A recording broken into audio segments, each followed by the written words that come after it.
Good morning, good afternoon, and good evening. I am definitely much better than yesterday, although not fully healed. However, I had to come in for today because we have yet another one of our kindergarten classroom lessons.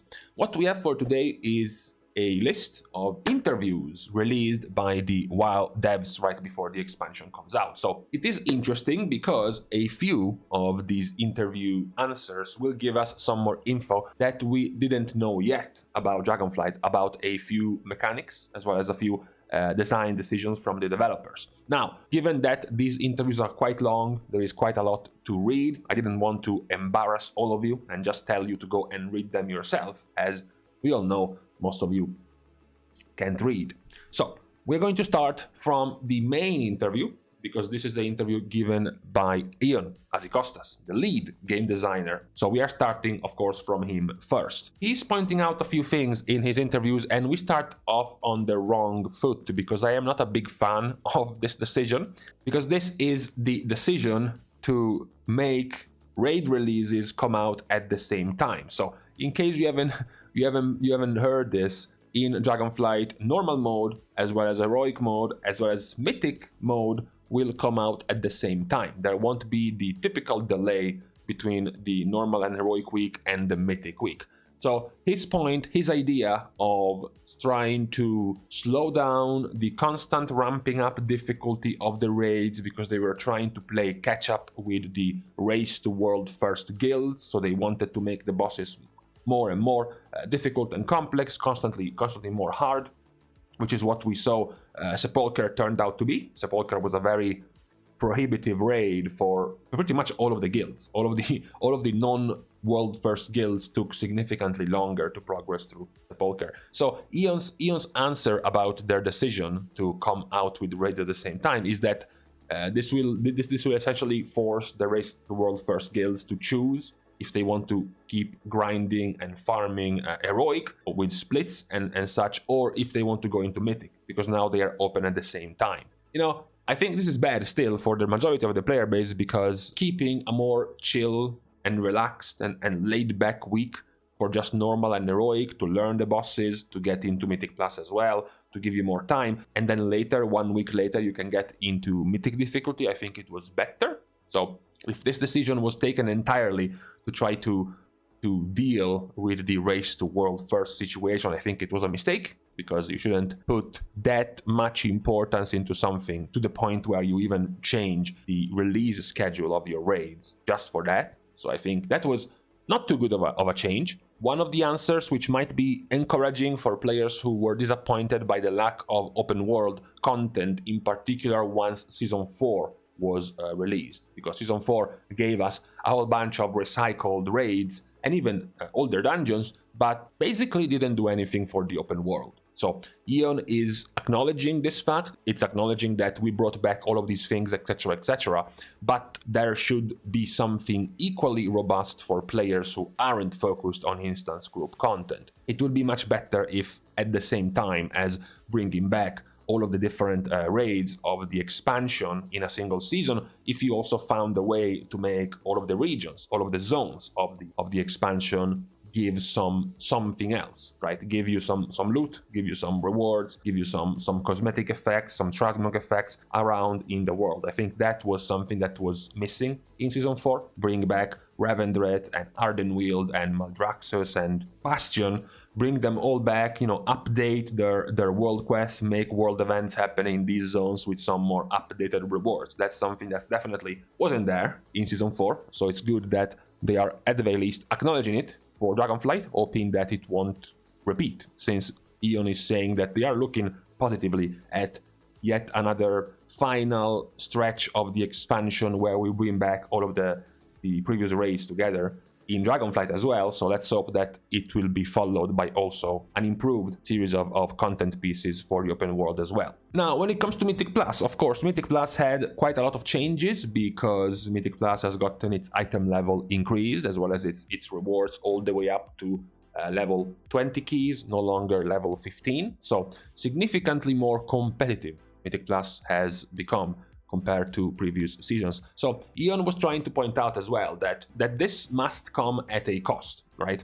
if you want to have more rewards from Mythic Plus, if you want to have better rewards, one of the bigger points of complaints of Mythic Plus players is the wanting to be independent from the raid, cutting this umbilical cord. If we give you the means, or almost completely the full means to do this, in Mythic Plus only, then you need to be able to accept that the difficulty of Mythic Plus itself is going to increase. You can no longer expect to be doing a plus 15 in the first week to get your max reward in Mythic Plus and be done with it, because now the max level will be plus 20. You will need to do 8 plus 20s to get your 3 options from the Great Vault as well. So it's going to be much harder. Given by the current balance in the beta, it's already tough for the majority of the players to do plus 15s, and it will be significantly harder to do plus 20s on week 1. I doubt there are going to be many players in triple digit numbers to get into plus 20s in the first week.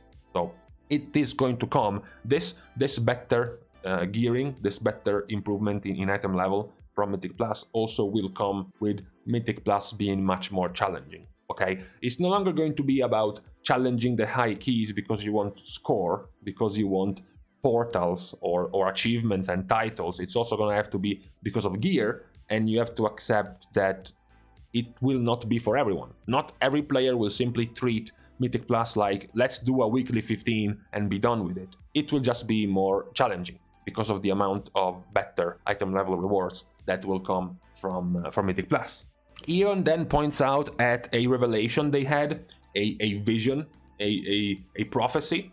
They pointed out that as they were working on patch 9.1.5, there was a lot of unrest within the community, a lot of justifiable unhappiness around the direction of the game and the perception that it wasn't always respecting the player's time as it should with few of the systems in the game. So they said that as they went into content like Zereth Mortis and Eternity's End, the last serious patch 9.2 of the expansion, they went for a different direction. He uses big words like the state of the game in 9.1.5 led us to extensive philosophical discussion and re-examination of some of the underlying pillars of WoW going back to 2004. So that re-examination they had brought them to the answer, to the result, which is what they used as a philosophy in Dragonflight. They say that they already used this philosophy for Zereth Mortis and for 9.2, but Dragonflight will be truly the first expansion, full expansion developed from the ground up with the ideals of saying it's okay if you ignore large chunks of the game. You don't need to do everything.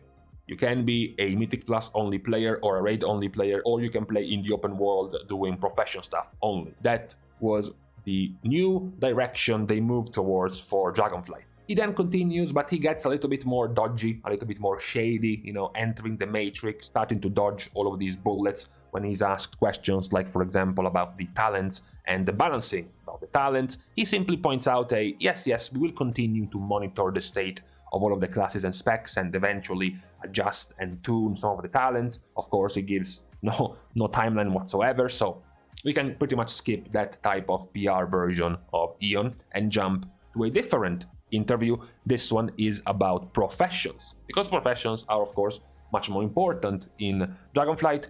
If you want them to be, you're not forced to do professions, but Blizzard has made them a much bigger part of the game if you want to. It's interesting to see some of the changes which in particular we did not know about yet in the Dragonflight beta even. For example, the most important piece of your profession system is going to be the Spark of Ingenuity, because the Spark of Ingenuity is what you need to craft your heroic / mythic level gear. It's bind on pickup, you cannot buy it or sell it or trade it in any way whatsoever, you have to get it yourself. And this comes from a quest, it comes from a chain quest, and every week or every couple of weeks you were getting this bottled essence, which you were then turning in at the engine of innovation to gain a Spark of Ingenuity. So in this interview, we are told that after you get the initial, the freebie Spark of Ingenuity, and then you get the second one once the season begins, which is December the 12th. After that, you will be getting a Spark of Ingenuity every couple of weeks from a quest, from part of the chain quest, which will come 2 weeks in, and then 2 weeks after that, and then 2 weeks after that, totaling out at 2 total months. So the 28th of January, 2 months after the release of the expansion, you will have gotten 5 Sparks of Ingenuity. And with 5 sparks, by the way, you can craft 5 different pieces of gear, even at Mythic raid quality level. So it's quite a lot of pieces already. After that, after you get to 5th spark and you complete the chain quest, the chain quest will award you with the Essence Detector buff. This is the buff which will turn the obtaining of this Spark of Ingenuity from a gated bi-weekly quest to a random drop chance. This is where some people might sneer and scoff at this, because as the dev himself is saying, they are meant to be rare and modeled after Legion legendaries, with the intent of players finding one every couple of weeks, and they can drop from pretty much every activity. The emissary, cache, the bag at the end of the quest, or the daily quest, the world quest, the raids, Mythic Plus, PvP, caches, rewards, etc., will have a chance of giving you a bottled essence, which will then turn into a Spark of Ingenuity, which you will then be able to use into a piece of gear. But as I said, even from the chain quest alone, you're getting 5 sparks, so you can craft yourself 5 pieces of gear, which very likely you want to be able to have 5 pieces of Mythic raiding quality crafted gear by the time you finish the chain quest. There will be too many other things you need to get, like, for example, the other 2 long grinding pieces required to get these crafts. Primal Chaos will be, the main epic reagent of the expansion, the one that can drop at the end of Mythic Plus keys, the one that can drop from World Quest, etc. That's gonna be one, and then it's about Primal Focus and concentrated Primal Focus. The big news that the developer is giving us is that we now know, at the very least, the entry level, the Primal Focus requirements. This is the one you need to craft heroic gear, and this will come from heroic bosses and from keys in Mythic Plus above plus 11, as well as PvP rating boxes, but we don't know the cutoff. We don't know the minimum rating you need to get these Primal Forchai to be rewarded. And then the concentrated Primal Focus, which is the one to craft Mythic raiding gear, will drop obviously from Mythic raid bosses, and then from a higher Mythic Plus key level and a higher PvP rating level. So if plus 11 is the cutoff for the heroic version, I'm going to assume plus 17 or plus 18 at the minimum is going to be the cutoff to get this Primal Focus as a reward. And you need 10 of these, which means for every piece of gear you want to craft, you will need 1 Spark of Ingenuity and then 10 of these. And then these 10 need 100 or 150 Primal Chaos to turn into the actual item, which you can put into your crafting recipe to get the item itself. So overall, it will be quite time consuming, but not necessarily that difficult, as long as you, of course, engage with the content you want the rewards for. As long as you are a Mythic Raider killing Mythic bosses, or a PvP player doing high-rated PvP arena, you will get these rewards over time. Blizzard points out also that crafted gear won't be able to be converted into set pieces from the Creation Catalyst. This is not an attempt to nerf crafted gear, is actually an attempt to help crafted gear, because crafted gear can allow you still to change the secondary stats as well as to improve the item level of the crafted gear. There is a recrafting portion in your crafting profession, which allows you to essentially modify gear you have already crafted. So if you allowed the crafted pieces to be turned into tier sets, then you would lose all of that functionality from your crafted gear.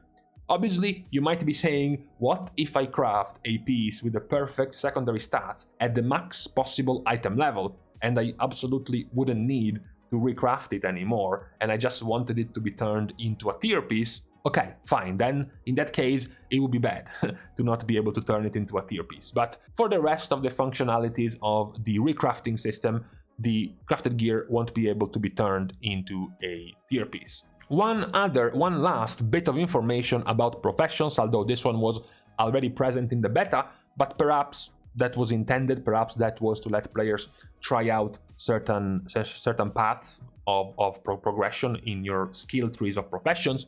You cannot respec your profession tree. So your choices in what do you want to specialize in the professions are going to be permanent.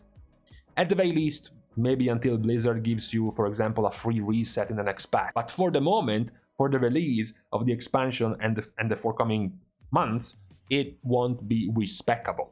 The idea of the developers on this is that, number one, you will eventually have enough skill points to max out the entirety of the trees. So it's not that you're going to miss out permanently on something if you start speccing on a certain set of talents in your profession tree. But more importantly, it will allow too much cheesing of professions, right?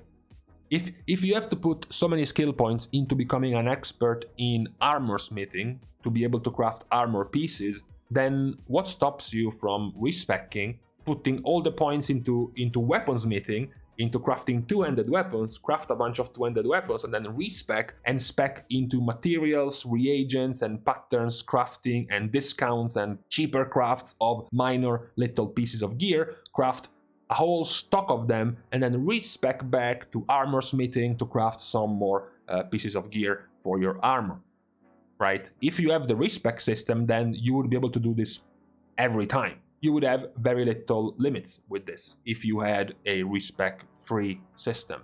I'm sure some people might suggest, what if you just made it similar to respecing Azerite traits in BFA? What if you made it cost increasingly more gold? So maybe you could respec once a week at best, right? But I still agree with this general decision to not allow people to respec with the professions, because it will, in fact, make it much more meaningful which side, which route of your profession skill tree you decide to go for. I think it's more meaningful this way with this profession system. Now, these two were the main meaningful interviews that we have received today from the developers for Dragonflight. We have, yes, true, another interview from Morgan. Yeah, we are definitely going to look into this day, which is basically just a massive wall of text of nothing. It's a gigantic nothing burger. Nothing happens in this interview somehow. You read entire paragraphs and you end up more confused than where you were at the beginning. So quite disappointing from Morgan Day. I don't think he actually gave a single answer to any of the questions given. Not even too much blame on the interviewers themselves. Wowhead was the responsible for the interview with Morgan Day, but even when they pushed multiple times for the same answer, he just kept dodging, bobbing and weaving away from an actual answer, like, for example, why do we have still Death Knight, Shaman, and Hunter without a raid buff, when you now are forced to have 10 out of 20 players of a certain class for a certain mandatory buff? Even then, an answer did not come. So I'm still more satisfied with the answers given from Ion and from Eric about the state of the game, both from a PvE as well as PvP endgame perspective from Ion, as well as the crafting part of the Dragonflight systems coming up in just a couple of weeks. I am perhaps a little bit sketchy about this term turning the acquisition of the Sparks of Ingenuity into a Legion Legendaries-like system. I didn't have a good time with Legion Legendaries, so I don't want to find myself in a situation where I got all of my concentrated primal focus, I got all of my primal chaos, I am ready to get my new best in slot craft, my new ring or my new pair of boots or whatever, and then I just keep grinding and killing this and that and having to go and do LFR, normal and heroic, again just for a chance at a drop of a bottled essence, much like you were doing in Legion, for a chance at a drop of a legendary, and then still drop nothing.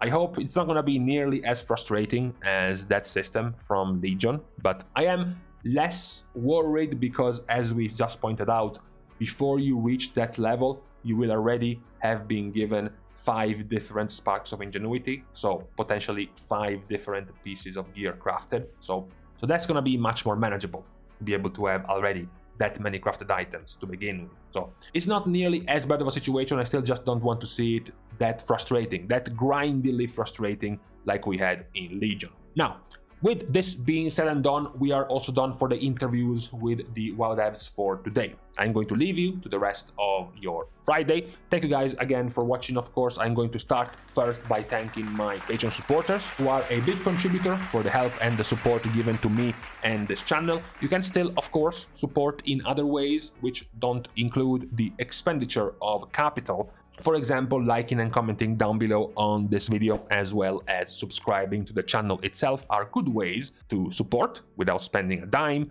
Lastly, of course, for more social interactions, you can follow me on Twitter, as well as subscribing to my Patreon, which will also give you access to my Discord server. With this out of the way, it's time to leave. Thank you guys again for watching. See you guys soon, and in the meantime, yes, I feel better, yes, it feels nicer. However, there is still some threat at the back of my throat, which seems to be lingering and could explode at any time, so I need to be careful.